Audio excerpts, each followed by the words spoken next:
Hello everyone and welcome to my channel. My name is Kalika and you're gonna be a craftier person after watching this video. Don't break the rules and then insist your staff enforce them. Whilst I was at university, I worked in our students' hall, basically a 2-story bar that was subsidised by the government. Because of the subsidy, it was the cheapest place in town, so we would always get a couple locals come in. To prevent this, we were supposed to check everyone had a student ID, but no one minded, as the locals were usually polite and handled their booze better than most students. My manager, who was a local himself, would encourage locals to come, and would either discourage ID checks or simply not inform new staff of the situation. He would often steal from the bar and would give free drinks to his mates. One night, he had a bunch of his buddies in town come in, have a drinking session at the bar's expense, paid for maybe 1 out of 5 drinks, till way past closing and beyond our license. This resulted in the police being called for a noise complaint and his boss, the hall's head, finding out. To cover his ass, he claimed that the group were locals, that we, the bar staff, happily allowed to stay and then fudge the accounting for the night to make up for the free drinks.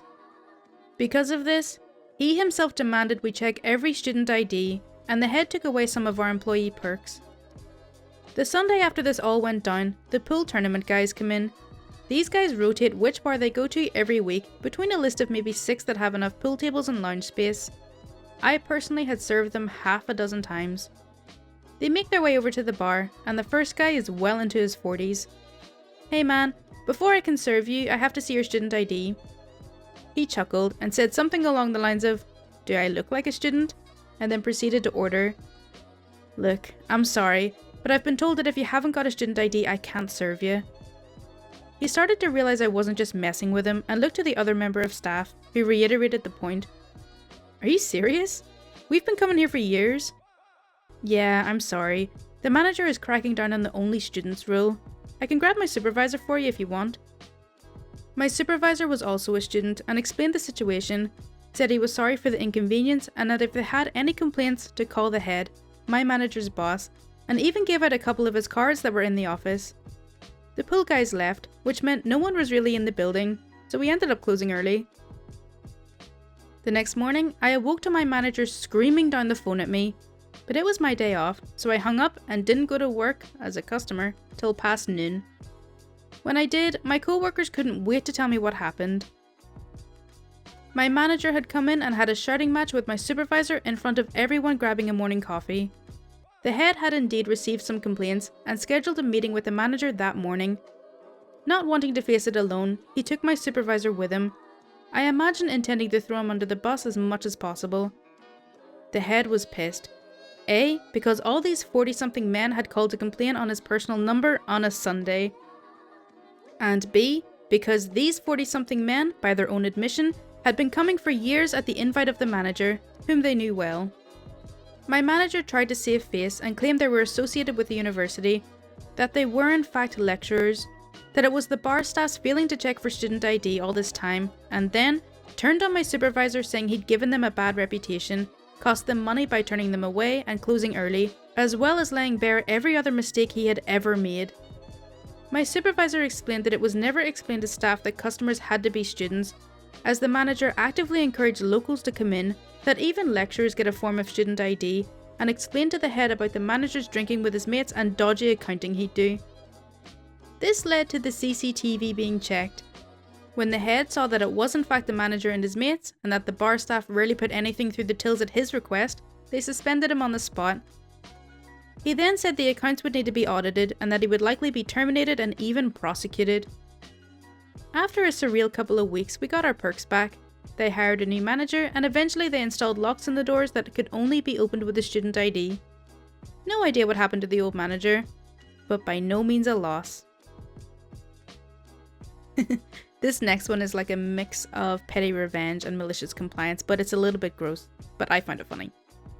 He used my ice pack without asking, so I let him. Okay, a bit of backstory first.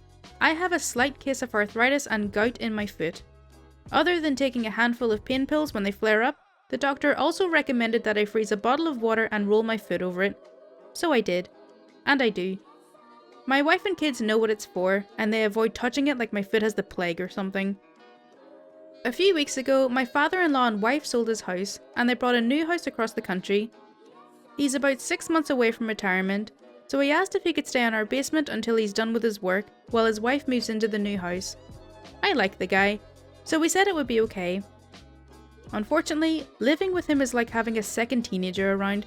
He is always in the bathroom, constantly on the TV, and is eating up all of our food without asking. Chips go missing, snacks, stuff he could buy himself, but why buy it when it's already here for free? I got a little pissed when I went to make a bowl of cereal one morning, and I noticed my cereal was empty. "Oh, mine was empty, so I just used up the rest of yours," he said while eating my cereal. He's family though, so I've been putting up with it. One day my foot started hurting, so I went to grab my foot bottle, and it was missing. I asked my wife, but she didn't know where it had went, so I just took some painkillers and rested. My father-in-law came home from work and said, "Hey, I realized that I sent all my ice packs with my wife, so I borrowed one of yours. I hope that's okay?" That's when I see him pull my foot bottle from his lunch bag. I couldn't help thinking of all the times that I had rubbed my stinky feet on it, and also rubbed it all over the dirty floor. I could have said something, but all I said was, "Sure, no problem," with a smile. Every morning now when he makes his lunch, he puts that dirty bottle in there with it, and I just smile. Don't worry, all of his food is wrapped up, so there's no real transfer of food to food. I'm surprised the wife didn't say anything, to be honest, but she's probably a bit fed up too. Don't tell me what colour to wear.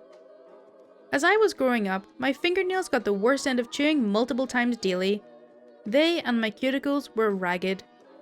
My mum had tried many times to break me off the habit, but it wasn't until I was 14 that I really put my mind to it and tried to stop.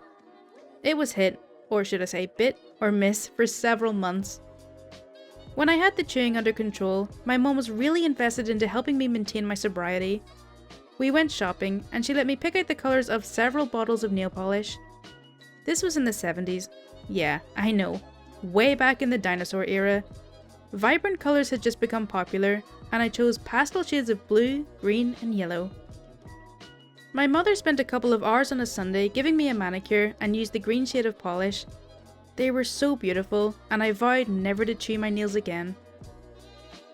At this point in time, I was a sophomore in high school. I didn't have many friends, and I usually walked the campus alone. A couple of days after my nails had been painted green, I was stopped as I was walking to class by one of the mean girls and her posse. She, mean girl, a senior, said, "I heard you're wearing green nail polish, let me see your hands." I timidly held them out, because the rumours about this girl weren't exactly glowing. She looked at my nails and said, "Where did you get the polish, and what made you think you could wear it to school?" I told her my mother had bought it for me, and there weren't any school rules saying I couldn't. "Well, I didn't say you could, and you'd better not wear it again." I was genuinely scared because of her reputation. Who was she to tell me what to do? But I wasn't looking forward to her beating me up either. That night, I said goodnight to my parents, went to my room, and sadly, reluctantly, removed the polish. The next day, about halfway through the day, I was again spotted by the mean girl, as always with her mean girl crew. She demanded to see my hands, and I told her I wasn't wearing green nail polish. She reached out and grabbed my arm, pulling my hand up. She said, "What did I tell you?" And I replied, "You said you didn't want to see the green polish. You never said anything about blue." Mean girl quickly let go of my arm, and I really don't remember what she said. All I knew was I was alive and in one piece.